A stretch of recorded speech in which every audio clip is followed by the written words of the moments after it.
నమస్కారం అండి, this is #you. జోగి రాజీవ్ గురించి మాట్లాడడానికి నాకు అంతేం దోలలేదు. రోజు రోజుకి అతని గురించి ఈరోజు 2 లీక్స్ మొదలైనవి.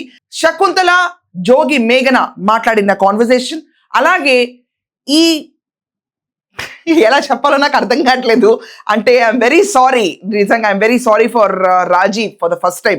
నాకు పెళ్ళి వద్దన్నా కూడా ఫోర్సిబుల్గా పెళ్లి చేసినందుకు తన సొంత తండ్రి రమేష్ మీద, జోగి రమేష్ మీద విరుచుకుపడ్డ రాజీవ్ అని చూసిన తర్వాత నా ఇంప్రెషన్ కొంచెం సడలేదు. కానీ తను మాట్లాడిన వ్యాఖ్యలు ఉన్నాయి చూడండి చంద్రబాబు నాయుడు గారి పైన, దాని తర్వాత ఇలాంటి పైన అతని పైన ఒక నీచమైన ఇంప్రెషన్ నాకు మాత్రం తగ్గదు.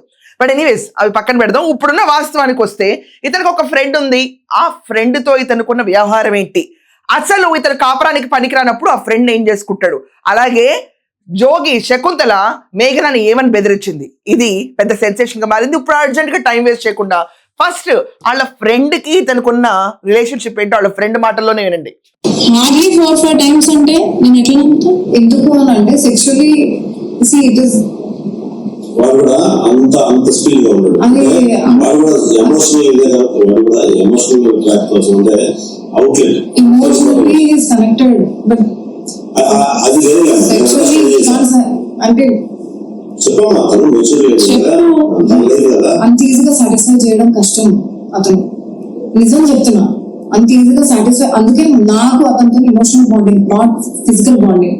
ఎవరి మీద ఏ ఒట్టు చెప్పు అంటే చెప్తాను. నాకు అతనితో ఎమోషనల్ బాండింగ్ ఎప్పటి వరకు there is no sexual bond. అంటే సెక్షువల్లీ హీ కుడెంట్ అంటే ఆమె గురించి అలా చెప్పాలి కదా. వై హీ కుడెంట్ తెలుసుకోవాల్సిన బాధ్యత నాకు. వై హీ కుడెంట్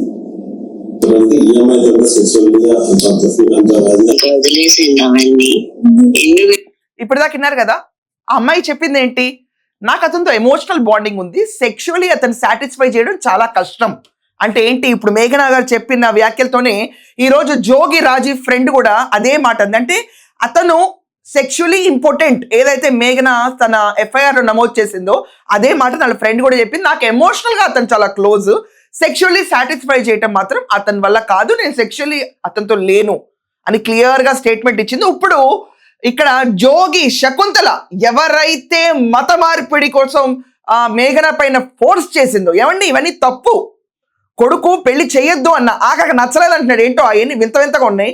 కాపురానికి పనికిరాడు కొడుకు అని వాళ్ళ పేరెంట్స్ తెలిసినా పెళ్లి చేయడం తప్పు. రెండోది మభ్యపెట్టి పెళ్లి చేయడం తప్పు, మత మార్పిళ్ళు దాచి పెళ్లి చేయడం తప్పు, ఇన్ని లోపాలు పెట్టుకుని మళ్ళీ కట్నాలు కోరుకోవడం ఇంకా తప్పు. ఈరోజు ఏనండి ఆవిడేం మాట్లాడుతుందో. అంటే ఇప్పుడు వాడి పెళ్లి అయ్యేటప్పుడు కూడా వాడు కనీసం వాడికి చేయని కూడా పెట్టలేకపోయారు కదా. మా వల్ల కాదు అందమ్మ అది ఆ సాంగ్ పైన అడిగితే ఎవరు అనుకుంటారు అసలు. ఎప్పుడు అంటే ఎంగేజ్మెంట్ అప్పుడు అయితే ఒకసారి చైన్ అయితే పెట్టాను, ఇంకా తర్వాత అయితే ఐడియా లేదు. ఐడియా లేదు అంటే పెళ్లి అప్పుడు అత్తమ్మా నాకేం పెట్టారు పెళ్ళప్పుడు, ఏమన్నా పెట్టారా అసలు? ఇప్పుడు మేము మా పిల్ల అనుకొని రాజీవ్ కి పెట్టడం ఎక్కువ, ఎంగేజ్మెంట్ లో చేయనంటే మాకేం పెట్టారు పెళ్ళప్పుడు అంటుంది. అసలు ఇన్ని దాచిపెట్టి కాపరానికి కావాల్సిన మెయిన్ మెటీరియల్ అసలు ఇతను ఇంపార్టెంట్ అని తెలిసినా కూడా ఈ దిమాకెళ్ళి చూడండి, పెళ్ళి అమ్మాయి ఇంటికి వెళ్ళిపోతే నీకు ఒక 50 లక్షలు ఖర్చు పెట్టుకున్నాం. మా అమ్మాయి మా ఇంటికి వచ్చే అమ్మాయి మా అమ్మాయి అని వాడికి ఏమి ఇచ్చారు? వాడికి ఒక వాల్యూ ఉండాలి కదా. నేను చెప్తా, ఇప్పుడు తను డబ్బులు లేవు, వ్యాపారం పెట్టాలి, బిజినెస్ పెట్టాలి. నీకు నేను చెప్పా, ఒక 2 కోట్లు మా తీసుకొచ్చి అదే ఏ వ్యాపారం పెడదాం పద అని చెప్పి నిన్ను అనమన్నా. నువ్వు ఆ పని చేసావా? దాని తర్వాత నాకు అసలు ఆ సిచ్యువేషన్ రాలేదమ్మా. ఫోన్స్ దాని గురించే మనం వాష్రూమ్ లో వింటాము, దాని తర్వాత ఆ టెన్షన్ లోనే ఉన్నాము. అంటే డిప్రెషన్ కి వెళ్ళిపోతున్నప్పుడు అన్న నేను చెప్పాను, వాడి చేతికి ఇచ్చి ఇది చేద్దామని అంటే వాడికి ఒక తృప్తి ఉంటది. అసలు మీరు గుర్తించింది ఎక్కడ? డాడీ గుర్తించింది ఎక్కడ? ఏం వాల్యూ ఇచ్చారు? నాకు అది కావాలి అసలు. ముందు డాడీ మమ్మీ వాళ్ళు ఏం వాల్యూ అంటే ఇచ్చారు?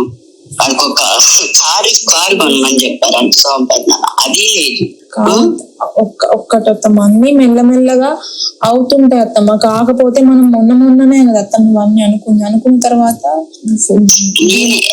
చెప్పానంటే ఇప్పుడు నీకు నీకు 10 ఇస్తున్నారమ్మా, 10 ఇస్తుంటే నువ్వు 10 తెచ్చుకోవద్దు అని ఇట్లాగా 2-3 అవి నీ వరకు నువ్వు ఇట్లా చేసుకోమని నేను నీకు చెప్తాను. ఎందుకంటే మనం ఒక ఇదిలో ఉన్నప్పుడు నువ్వు వచ్చేప్పుడు నువ్వు ఘనంగా రావాలి. రేపు 2వ అబ్బాయి ముందు, ఆ 2వ కోడల ముందు నా బిడ్డ ఇది తక్కువ అవ్వకూడదు, నువ్వు తక్కువ అవ్వకూడదు అని ఎన్నో చెప్తాను. ఇప్పుడైతే చెబుతున్నాను, రేపు ఆషాఢానికి ముందు ఇప్పుడు కొంటారు ఇటు కార్లు, ఆషాఢంలో కొంటారు. 2 రోజులు లేట్ అయినా పర్వాలేదు, ఏదైనా ఇన్నోవా అయినా తీసుకొని రేపు గన్నయ్యని తీసుకెళ్ళినప్పుడు నీ డాడీ ఇచ్చి అట్లాగా వాడిని కొంచెమన్నా ఆకట్టుకోవడం నేర్చుకోమని. ఒక ఇన్నోవా కార్ రేపు వాడు వచ్చినప్పుడు అట్లాగా వాడిని కొంచెమన్నా ఆకట్టుకునే విధంగా చేయమని డాడీ. ఊరికి తీసుకెళ్లి అన్నం పెట్టి నిన్ను పంపించడం కాదు, బట్టలు పెట్టి. ఇదైతే చెప్పు డాడీకి. సరే అయితే నేను చెప్తాను అత్తమ్మ. ఇంకొకటి అయితే కార్కి ఎంత కావాలా, కార్కి ఎంత కావాలి? అది కార్ గురించి కాదత్తమ్మ అన్నది, అన్ని ఆకట్టుకోవడానికైనా ఇక్కడికి ఆయన సపరేట్ గా ఎప్పుడు వచ్చింది లేదు కదత్తమ్మ. సరే అదే కానీ ఇప్పుడు మాత్రం జరగాల్సింది నేను చెప్పాను. అది ఇది పెట్టుకోండి మా మనసులో, లేదంటే అది కూడా సెట్ అయ్యాక మేము ఇద్దరం సెట్ అయ్యాక చెప్తారా అంటే నేనేం చెప్పలేని చేయలేను. కానీ నేను కూడా ఎంతో చెప్తున్నానండి. ఇప్పుడు నేను కొని వాడికి ఇచ్చుకోలేదు కాదు, మీరంటూ వాడికంటూ ఒక వాల్యూ ఇచ్చినట్టు ఉండాలి. ఇది డాడీ చెప్పి మరి అది ఆచరణలో పెడతావా లేదా అన్నది నీ ఇష్టం, మీ డాడీ ఇష్టం. ఎందుకంటే నేనేం చెప్పలేను. సరే ఇంకా వదిలేసి. విన్నారు కదండి, ఆషాఢంలోకి అల్లుడు వచ్చినప్పుడు కార్ గిఫ్ట్ గా ఇవ్వండి. ఎంత అవుతుంది రా కారు తిప్పి కొడితే? ఒక ఇన్నోవా కొనిచ్చి ఆకట్టుకోవాలంట జోగి రాజీవ్ని. అక్కడ అమ్మాయి సఫర్ అవుతుంది. పోనీ అలాకంటే ఫైనాన్షియల్లీ చాలా తక్కువ ఇళ్ళు.